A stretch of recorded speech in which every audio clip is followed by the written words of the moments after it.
I think art is a living force, and the Forevertron is a living force for people. This is a true story, but it's also part science fiction, set in Wisconsin, the heartland of the American Midwest. Certainly is a place to escape from the reality of life. This whole thing is a big story. And I think that was part of Doc's charm to me, was the fact that, like, wow, this guy does not take himself seriously at all. It's just a bunch of old crap back here. And I love it. This scrap metal art is both extraordinary and bizarre, as quirky as the eccentric visionary who created it.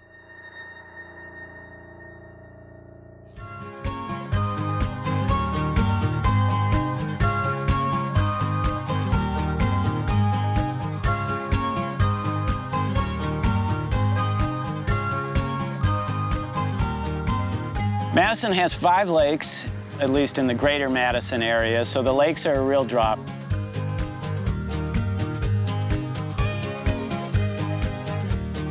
Well, Madison is a great place to live, and we have the best bicycle trails almost in the nation. Wisconsin's capital city of Madison has all the charm of rural America, but with a cosmopolitan flair. The University of Wisconsin's large student population sets the tone here. It's a town filled with cafes and bookstores, cultural and historic sites.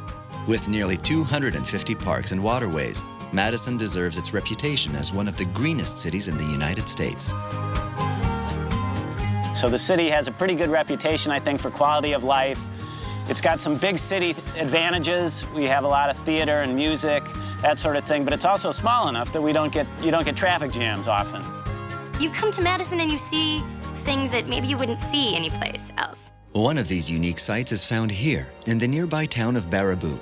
From a distance, it resembles a junkyard, but up close, these are works of scrap metal art, 320 tons worth.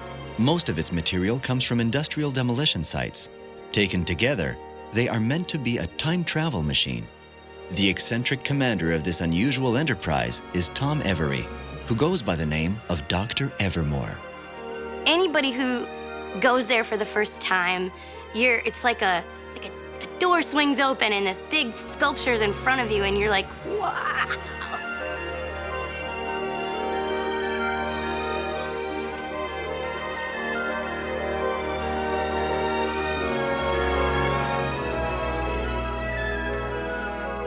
Dr. Evermore and his Forevertron are, to my mind, continuing a great tradition here in Madison of colorful characters with inspired ideas. So I built a Forevertron in order to perpetuate oneself off into the heavens on a magnetic lightning force beam. Some practical, some not.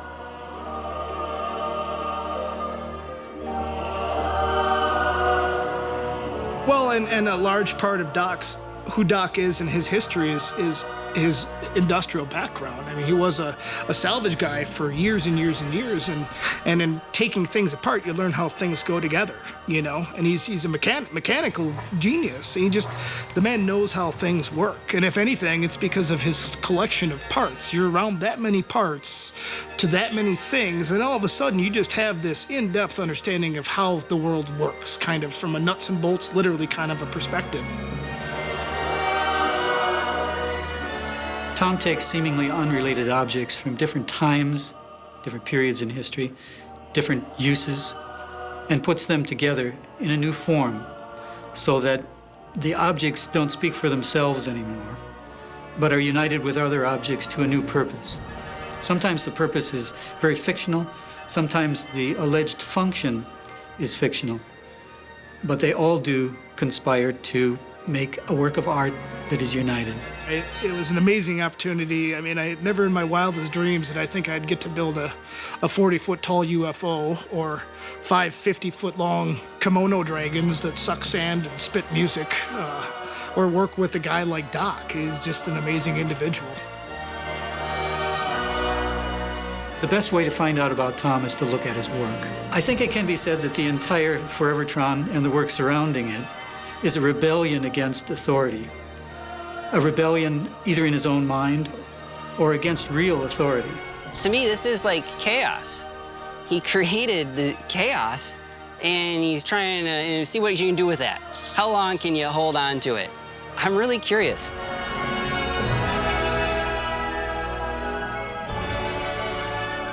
So he's pretty much, if you're gonna do something, do it big. It may be big, but it only took 3 years to build the mega structure Dr. Evermore calls Forevertron. However, it evokes many time periods, past, present, and future, combined in heavy metal with touches of light fantasy.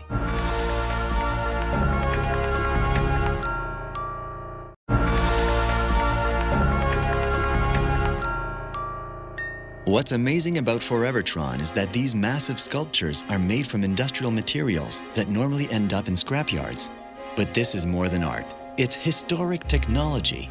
Dr. Evermore's creations consist of many parts, well over 100 years old. Some even date back to the 18th century Industrial Revolution. My understanding is Dr. Evermore grew up in a town around Madison called Brooklyn, got fascinated early with metal, I think maybe even during World War II, and scrap metal and that sort of thing. And somebody told me that at some point he got tired of tearing things down for scrap metal and decided to put things up instead.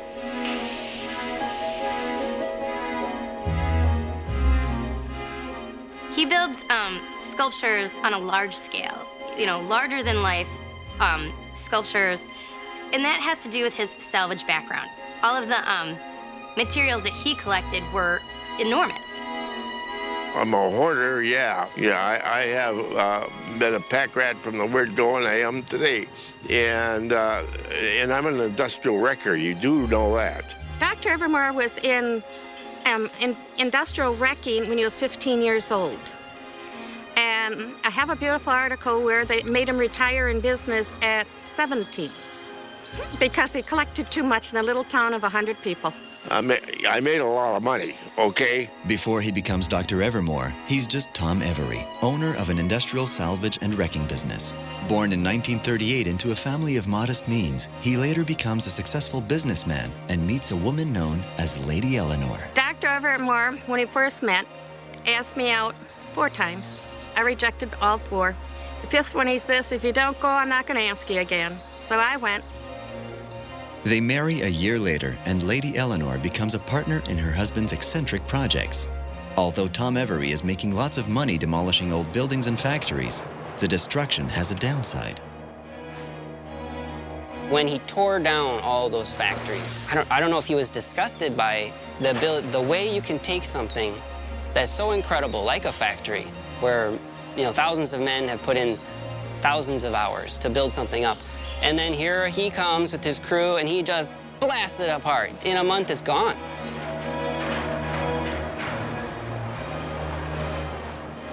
And I think that's really what made him think about time binding. He calls himself the time binder because he takes elements from different times and different places and puts them together in one space.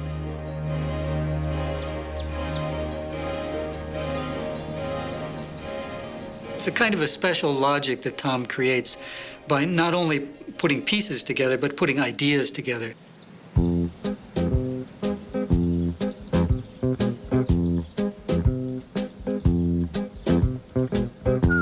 I don't like to destroy objects, and I kind of like to look at things in relationship. Well, what could I do with it? He had been tearing buildings down for 30 years. And so there was a point when he was like, I'm sick of tearing things down. I want to build something. Dr. Evermore has had quite a number of dreams of what he wants to do, and it's all on paper. Big things that he's designed, air balloon things, really beautiful things. The original Forevertron was designed to perpetuate yourself back into the heavens on a magnetic lightning force beam inside a glass ball, inside a copper egg. Now, that was the original concept. I have no clue or idea how in the world he thought up such a dream in 3 years. Well, he makes conceptual drawings, which are just ideas, but it isn't as if the ideas are plans. He has no plans except the plans in his head. And he starts with one piece and adds to it. He has a general conception, but he also responds to the materials and to what's at hand like any artist does. It's intuitive, it's an impromptu style. one of the biggest differences between what Dr. Evermore does and other type of scrap art, in my eyes, is he has this unique sensibility. What I always think about is the repetition in form. You can get 500 or 1,000 little widgets and then weld them all together in a really pretty pattern. And then it's like pattern work. And you create patterns and patterns and patterns, and then you put it together, it's a bird. And it's kind of pretty. And so what happens is a lot of scrap metal artists, they don't have access to that much material. They have a little bit of material. But he would have piles and piles and piles and piles, 10,000 of this, 10,000 of that. And so then he would be able to actually make a little army of all the same guys and using 25,000 pieces. So Doc would tell everybody about his ideas of everything, and he still does. At the time, because currently he is in a wheelchair, and it's more difficult to get around and do stuff. And but at the time, if you were willing to sit and listen to him, he would just tell you everything, like ideas about we're gonna build this and that juicer bug over there, and we still have to put that on the legs. But he is a forceful person, a visionary. When he becomes focused on a project, that is the only thing, that is all there is. This stuff all has a message. Everything kind of goes together. It's kind of like a set. And it's all made out of things that came from the Industrial Revolution.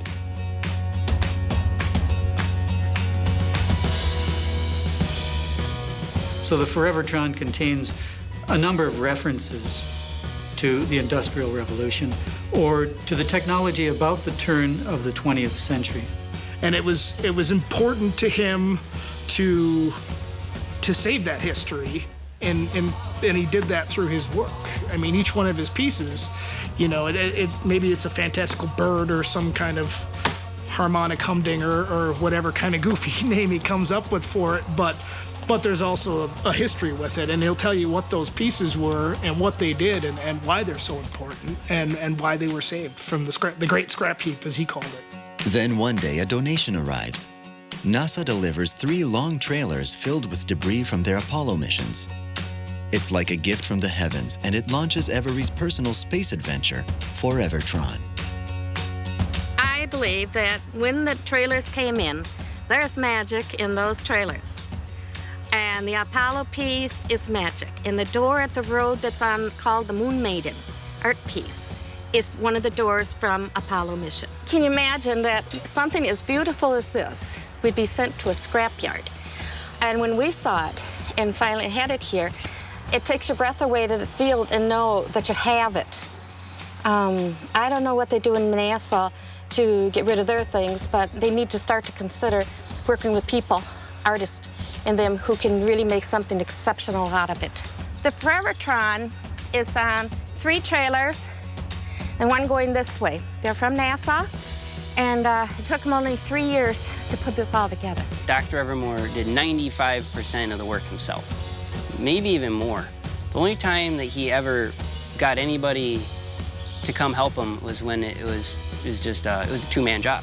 I don't really think any of this could be possible without Thayer, actually. With the help of his eldest son, Thayer, a welder by trade, Dr. Evermore begins work on his most ambitious project. I really enjoy watching my brother and my dad work together on projects, just the father-son dynamics, and my brother is always so calm, cool, and collected, because my dad can get kind of impatient when he has an idea and he can't quite get it across, you know, for my brother to, you know, fully understand. There's really like my dad's left arm.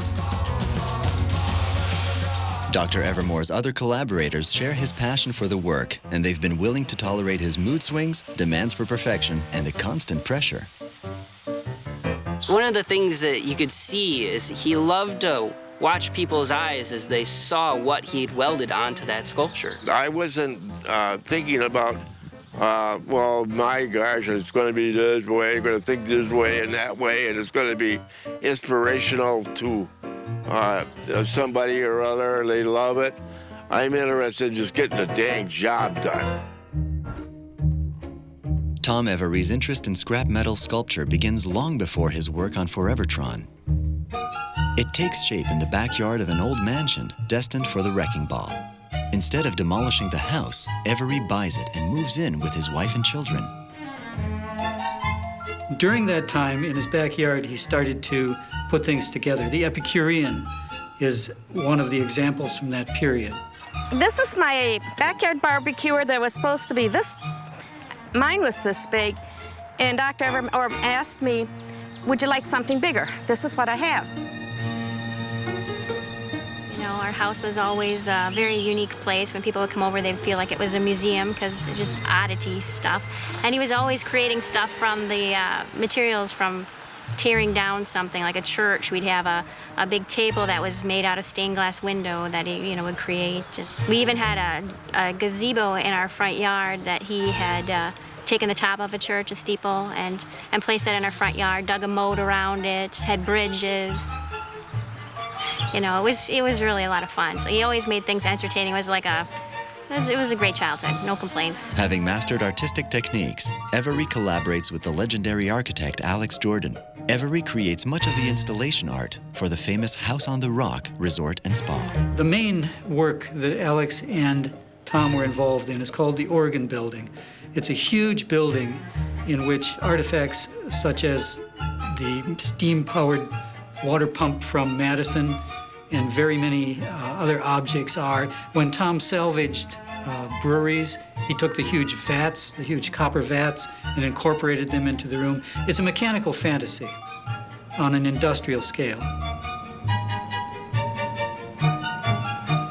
He really developed his skills there so that later, when he went off on his own, he could create the Forevertron and the many works that surround it. The 1960s and 70s are very productive periods for Every, but his politics and his fiery temperament get him into trouble with government agencies. His refusal to cooperate even lands him in jail.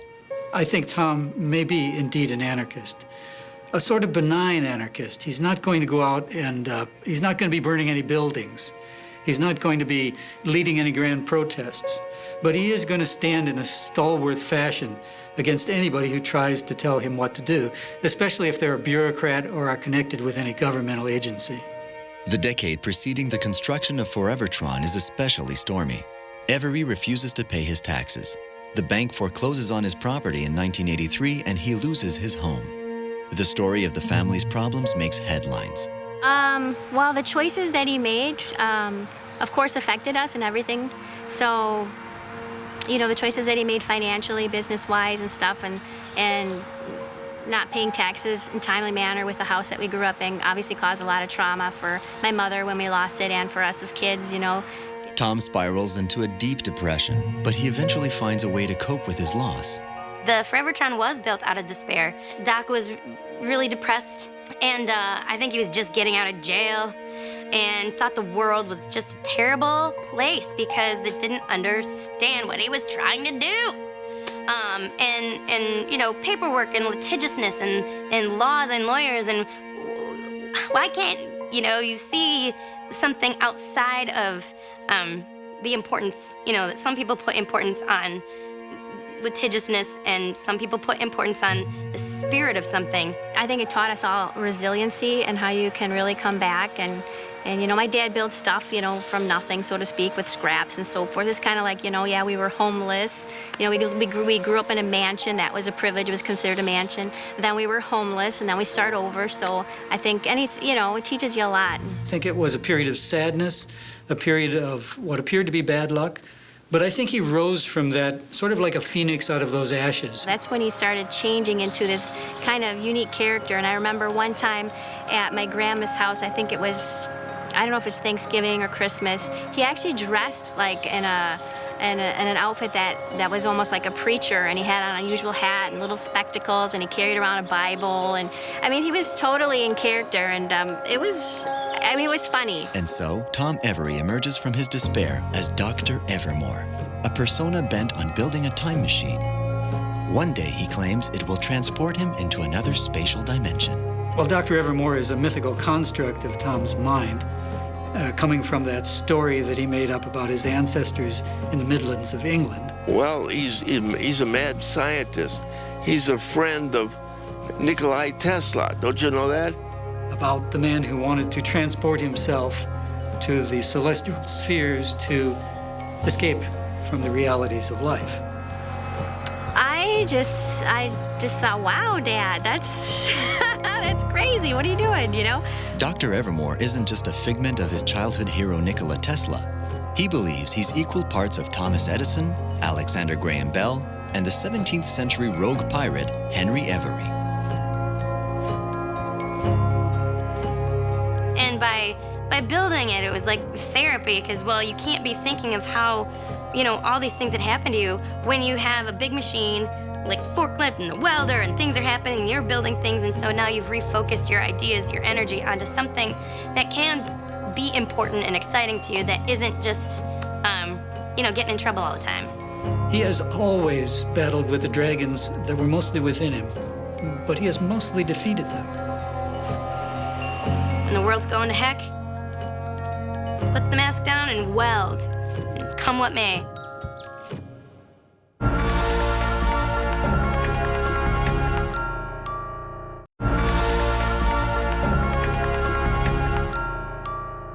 Tom Every's clashes with convention and the establishment eventually ends his marriage to Lady Eleanor.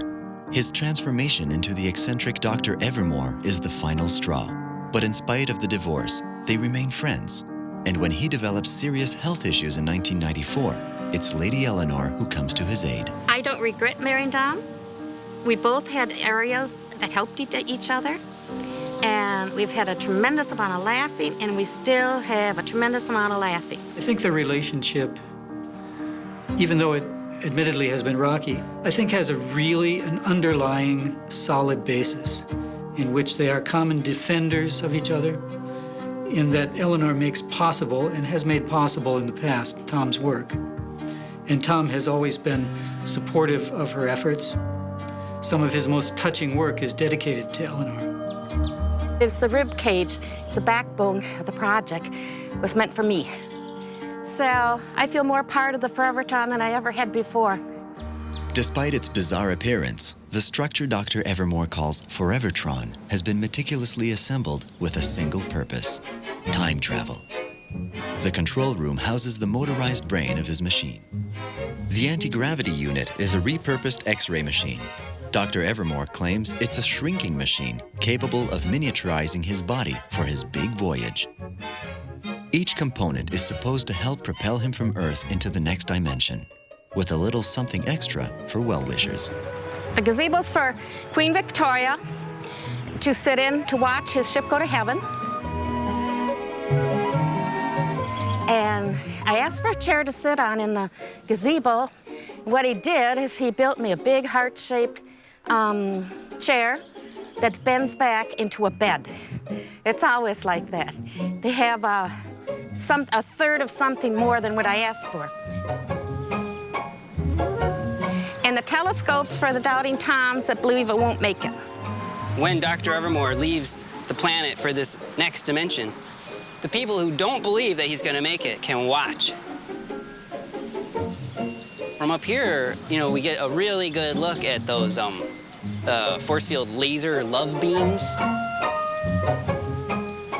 This is just the best spot to really view it. When the day comes when he gets shrunk down, I don't know how little he's gonna get, but you can kind of see that spiral staircase. This is the tiny stairway, so once you're shrunk down, then you can easily climb right up it. And so that's why it's so short. You know, I think it's like third size. We got to get really little, because that egg, if you want to be comfortable in there, you best be getting small. This is the shrinking machine. I'm pretty sure it dries you out. It takes all of your fluids out and it makes you more compact. It's not just a reduction machine. It makes you more compact so you can withstand the rigors of space travel in an egg. And, you know, Dr. Evermore would just climb up in here, hook himself in, and zap-ola. This is a ship to heaven. These are miracle things that just came all of a sudden. It brought this whole piece together. It is a Mars hamburger stand advertising sign in the inside, egg. It had pink and blue polka dots on it. He built the cage around it, and we light it up in the fall. So that's a very special part of it. Dr. Evermore kind of made it so it was designed like a boat, where you can run around it really pretty decently, all these gangplanks and stuff that we're walking on. And so there's ladders everywhere, and there's all these different ropes. I think he was really inspired by ships, you know, the tall-masted ships of their day. This is the celestial ear. This is a dentist chair made into two, and then he put a back on it for people to sit in and look out the scopes here. Now they're full of birds, but eventually we're going to have it all cleaned out and have it so they can look out. And then we'll put wire to the speaker here. This is brass. He wasn't able to sell because it has scratches. For art and what we were doing, the scratches were just fine. And the speaker is from the Beloit Theater in Wisconsin.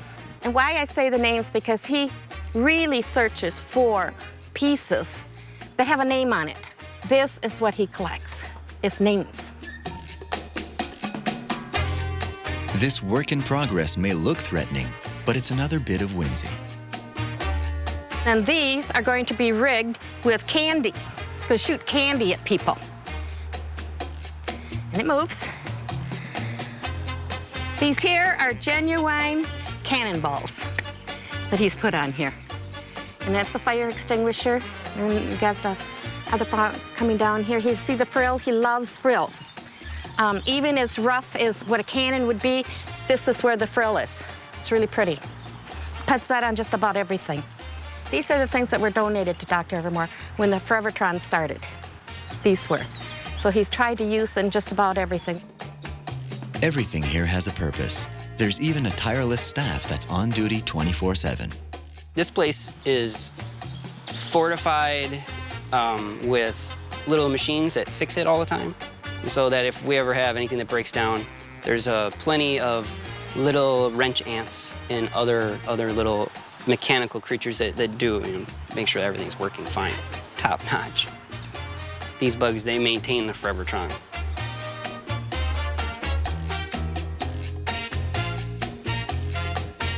£32,000 is what it weighed, this whole bug.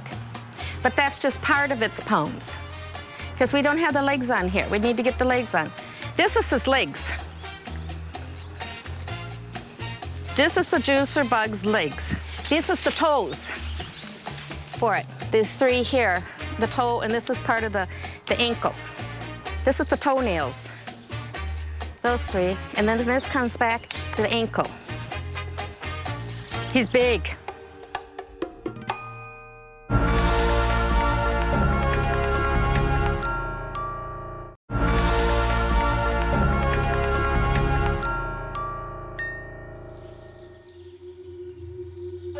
Even before he morphs into Dr. Evermore, Tom Every studies ancient civilizations, their theories of astronomy, and the mysteries of the universe. Those insights form the basis of his Forevertron. In addition to finding pieces of the industrial age that are incorporated into Tom's work, Tom also brings to the work his own sense of the power of the universe. Tom Every is fascinated by ancient sites and sacred temples like the ones the Incas built. Many cultures oriented their structures along astronomical principles. Later, as Dr. Evermore, he angles everything related to Forevertron in line with the sun's axis during the summer and winter solstice. I'm very much a balanced person. Everything is in balance. I do use sacred geometry and numbers 1, 3, 5, 7, and 9, curved arches and circles, and anything that I can pick up the energy on, you know. He also brings to it something of the study or familiarity with ancient cultures, and he believes that the angle of 12 degrees is a special angle used by ancient cultures to designate power. I like Stonehenge, and I've got all these sculptures that will make intergalactic meditation point, and that's what I like to do. But I don't want to put it on ground where somebody thinks they own it. I want to put it in a cemetery type of thinking, or something for time travelers or something like that. Like so many mysterious structures throughout the world, Forevertron is itself a source of wonder and an enigma.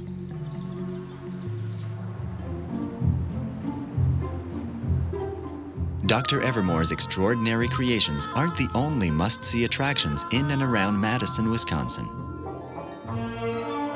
Famously have an isthmus on our downtown where the university is, where State Street is, which is a real bustling, lively mix of stores and shops and restaurants.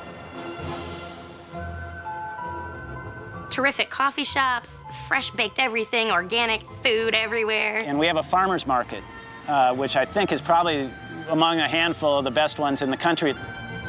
And it is also the state capital. Madison also has the reputation of being an excellent place for artists of all kinds to be seen, heard, and appreciated. And they have like a lot of festivals and stuff, and such a supportive community for art. And they believe, much as I believe, that it is our duty to keep Madison quirky. Besides the quirkiness of Forevertron, some other work by Dr. Evermore tops the list of attractions in Madison. The Forevertron is his most famous work, but he's got others, including one piece in Madison called Dreamkeepers, which are two brilliant birds, big birds, in downtown Madison. He built them to have the correct proportion. So the blowers that we were using it was necessary to make the neck this high and make the legs this long so that the initial piece fit and made sense. If he had made them shorter, like 15 feet instead of 32 feet, they would have looked not right. It's a pretty beloved piece here in Madison. I think it's been up about 10 years now. His fascination with scrap metal and old musical instruments is made evident in the fantastic creations he welds together. I purchased a tuba and brought it home. And then he says, oh my gosh, that's how the birds got started, that are in the bird band.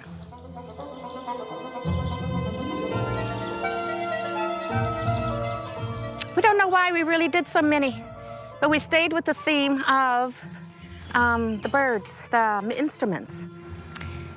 This is one of the first birds that was made that was between Dr. Evermore and his son, Troy. And the dreadlocks. I'm missing one piece up there, and it's somewhere under here. But that was Troy. There's 5 that was done by Troy and Tom, the first 5. This is one of them. So then we have our instrument one still. I think when these were done is when we realized how much we loved it and how much humor was in it. And we just go like this and say, it's beautiful, it's wonderful. And that excited us to do more. That's why you see so many birds in here. We couldn't quit.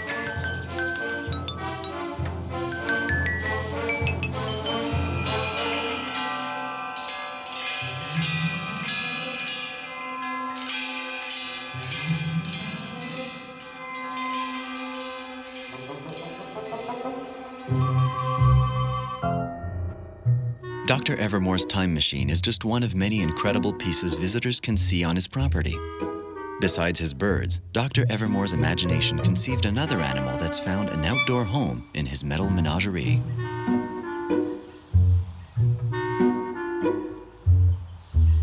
All different styles of cats. This one's the biggest one. There's things that move on them.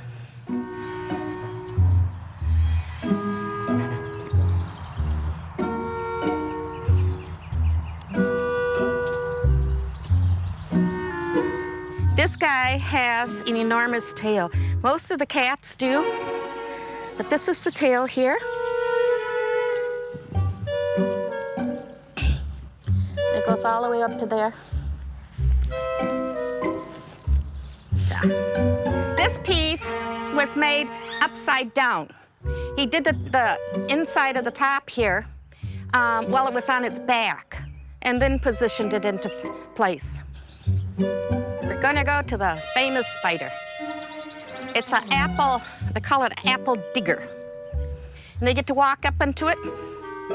It's been a long time since I've done this. Walk up it here and just use their imagination. That's all it is, it's just imagination of fun.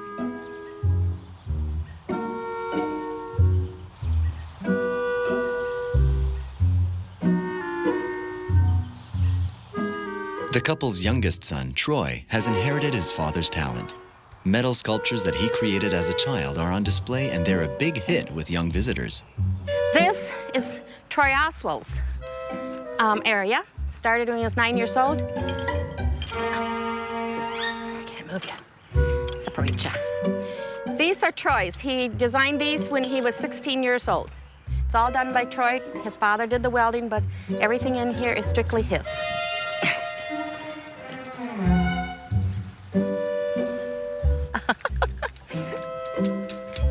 You're funny.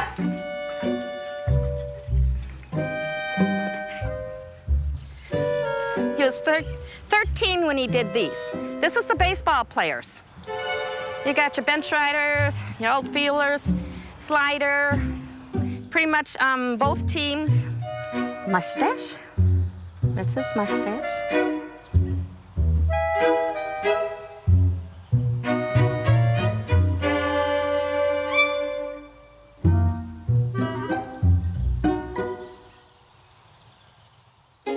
Lady Eleanor and Dr. Evermore enjoy sharing the family's work with visitors. And true to form, there's no entrance fee. They believe that art should be accessible to everyone, without charge. Because people come here to visit, that's what they do. And then the tour groups, then it's the weddings, and then I used to do paint parties. About the young kids that take an interest in it, and it inspires their energy. I like anything where kids are working with their hands. The laughter, the love, the teasing, it's just a heartbeat of the park.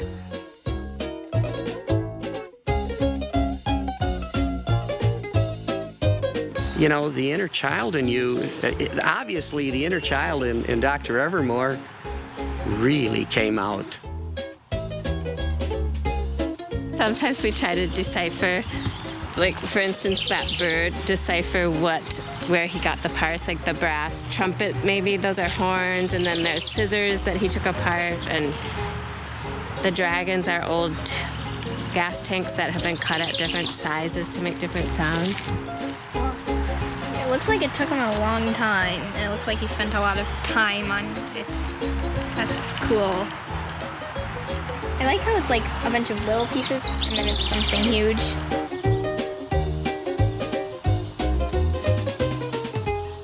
But it's phenomenal.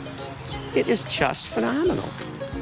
The talent of Dr. Evermore is blows me away.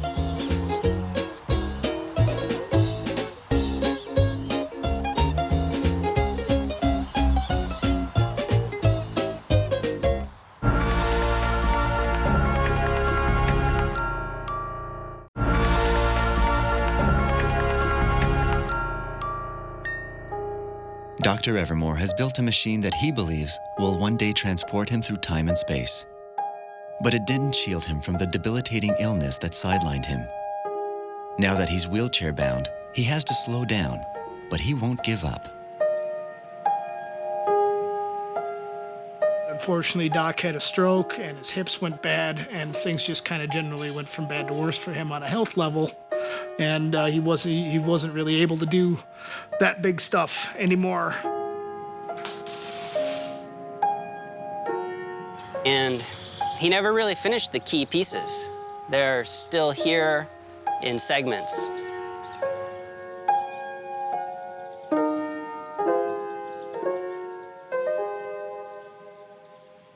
There's no doubt Dr. Evermore's legacy and his art is timeless, even if the Forevertron fails to make him immortal. A lot of times I'll hear, "Oh my God, why have I never heard of this? Where's Hollywood? How come Hollywood hasn't been here? You know, that's what I hear from people. They're just blown away. They're like, they can't believe how the size of the sculptures and the details and things of that nature. So it's very exciting when you hear that. I think we give Dr. Evermore credit for being ahead of the game, or even a visionary, if you will, on using materials that other people didn't see the value in for his art. Metal is like a permanent poetry, something that's not as ephemeral as paper or words. You know, you hope they can get carried on orally, visually, but sculpture, metal, its value is in its longevity. And if you can get your mind around that, and you can take a piece of metal in your hands and not be confounded by it, you know, that, you know, it's the first step into using it to communicate to people. And so he was trying to figure out a way to get young people to come and do work with him, for him, and trading, and no money. And that's how I got involved, and it was super fun. I did a lot of work. But I got my primary art education mostly with Dr. Evermore. And he and I got along really well, and I showed up there when I was 22, a sophomore, not knowing what I was gonna do and hardly believing that it was possible to have a career as an artist. Like, that doesn't happen. But he showed me so much, not only like talking to people and how to acquire materials and just how to have fun in general and not be too judgmental about your own self and your own work. I never tried to understand him. I think a guy'd go nuts trying to understand Doc. But I always, you know, his free spirit and his willingness to take a risk on something he believed in was definitely something that left an indelible mark upon me. So you check out and you go off on another time travel episode and whatever, because your carcass conks out, and but you left something that may motivate some other young people to start looking at something in a different direction.